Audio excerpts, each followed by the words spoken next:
Hi, I'm Andy. Hi, I'm Dave. Hi, I'm Kirk. So today we're here to do another A.D.K reacts. You guys have no idea. I've got the list of the bands and so forth in this one ahead of me.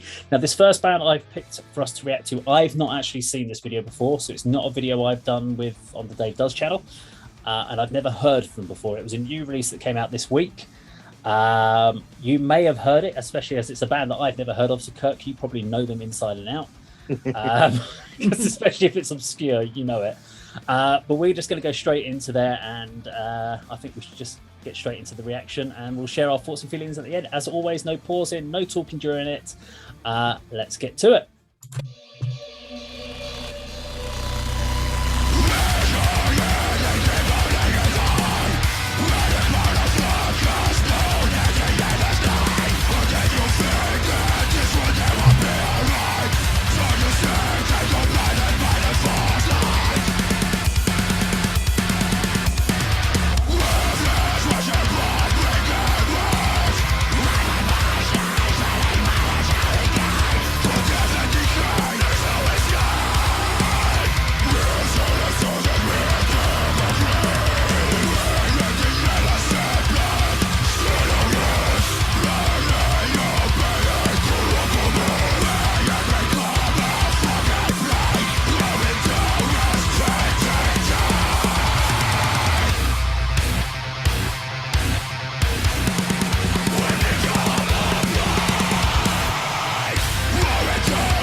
Okay, so that was Cabal, and the song is Plaguebringer. So Cabal are a Danish deathcore band. When did it come out? That because I've not got that on my. That came out a week or so ago. So that would have been the 14th. What are they called? Cabal, Cabal. Oh, Cabal. Cabal. So sorry to hold things up. We're just looking into this now. No, I just want to know why I've not got it on my review list.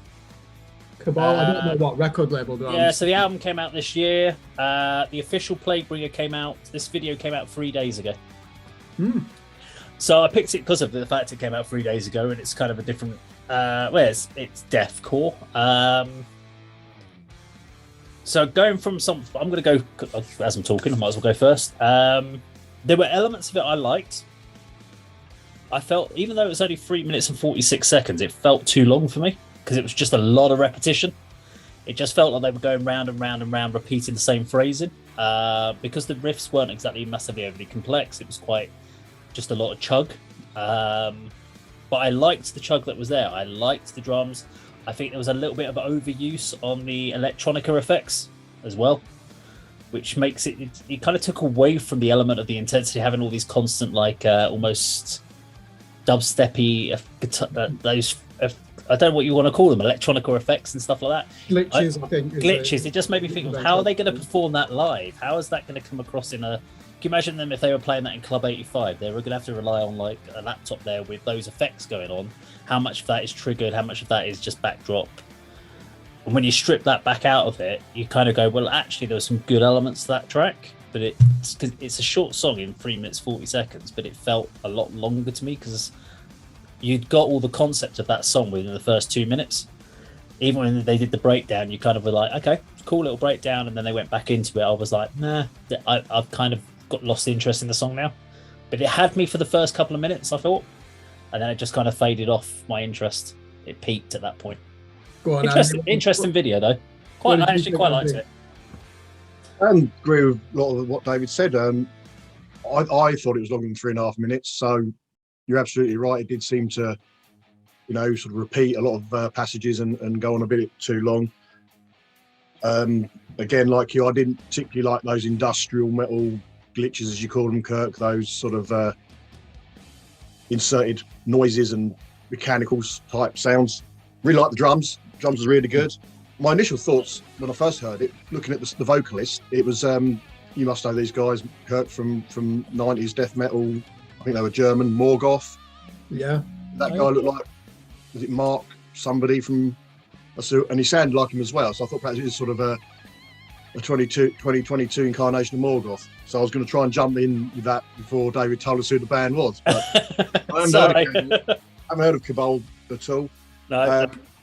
With the videos, very, very quick change of scenes, which is a little bit headache inducing, I think. I like the sort of Christian iconography again, the crown of thorns, very occasionally used. I think the drumming was the best part for me. The vocals seemed very repetitive, very sort of monosyllabic, not much variation there, but it was okay. I think I enjoyed the video better than the song, to be honest. The end scene was good, where they're all sort of caked in blood, after being disemboweled by, I assume, some undead entity. I don't know. A couple of zombies, maybe. Yeah, some ripping the guts out. It was a couple of them got that treatment, but it was okay song, decent video. Okay. Yeah, I think with this, we are seeing a resurgence in deathcore. And it does seem to be one that's really trying to be as absurdly extreme as possible. But if listening to that, what I did hear, the vocals did remind me of Barney Greenway, actually, where it's halfway between a grisly vocal approach, but also that hardcore scream as well, really raw and vitriolic. Musically, you listen to that first Fear Factory album from 1992. The machine, you can hear that in there. And they've added in those electronic elements. I thought it did the job. That was a bruising experience. You're right. The drums were the standout instrument, weren't they? The riffs I did like. I think it needed those electronics in there to keep me interested. And yeah, definitely, it felt like it was longer than 3 minutes and 40 seconds. Yeah. Like, but to me, that was a good thing because that shows. I thought it was unpredictable. I'd need to hear that another 2 times, I think, to try and work out if there's any structure. So it didn't seem that repetitive to me. There was an element of chaos in there that I really admired. I would definitely check them out. And I assume the only reason that we've not reviewed them at Scream Blast Repeat is we don't know who their PR company is. Right. Who handles that record company's affairs. I don't know, it might be self-released, but I was surprised by that. I think I could easily sit through an album of that. They sound like the type of band that will mix it up and have a few interludes on there as well to prepare you for the next brutal audio attack. I'd like to check them out again. I think you were talking when we talked about the glitches that you thought you needed them in there, and that as soon as you said that you needed those glitches in there, my first thought was, well, it needed them in there because the guitarists weren't good enough to do them on their own. It needed guitarists, and maybe that was just what they planned to do, that they had these glitches in mind and they wanted to keep the guitars lower down and keep the guitars just simplified. And then when we were talking about like how long it feels, I always find that if during a reaction video I start looking at how much more time there is left on the song, that's a bad sign. Yeah, as soon as I start going up there, going, okay, there's another 2 minutes, that means I'm like, okay, I've started getting bored of the song and I want to know how much I've got to go through this. Especially when I've had people ask me to do 19-minute song reactions, and you're like, I can't do a 19-minute song. But I have done it before, and I felt like I've only been watching it for like 6 or 7 minutes, and I'm already like 15 minutes in, and that's where a song's fully pulled you in. That doesn't happen very often, and when I get to like that, and it's a 3.5-minute song, and at 2 minutes I was already looking at it going, bloody hell, there's another 1.5 minutes of this still to go. I'm only 2 minutes in. This feels a lot longer, but they weren't bad. I think there was enough there to make me want to go and check them out again. Yeah, I thought they were quite technical. I know what you're saying about the guitar work. They clearly wanted to go for that low-end brutality, didn't they? And I think that's why they were using the higher register synths and electronics to try and balance that out. But yeah, deathcore definitely is getting a bit more respect again now, isn't it? Because for a start, it's got some of the greatest vocalists in contemporary metal. Look at bands like Whitechapel and obviously Lorna Shore. And there is a real willingness to try and make it as brutal as possible. So I'm not saying that should be the end goal of metal music, but I do kind of like that when bands are just saying, we don't give a shit whether you like us or not. We're just going to be as absurdly as aggressive as we can be using modern technology and the tools at our disposal. Fair enough. Okay, well, I guess that is Cabal and Cabal, or Cabal, however you want to pronounce it, and Plague Bringer. As always, if anyone likes this video, please do subscribe, click the bell icon, like, share. If you don't like this video, leave a comment down below, and I guarantee one of us will respond to you. We always do. Thank you very much for watching, and we will see you on another video sometime very soon. Take care.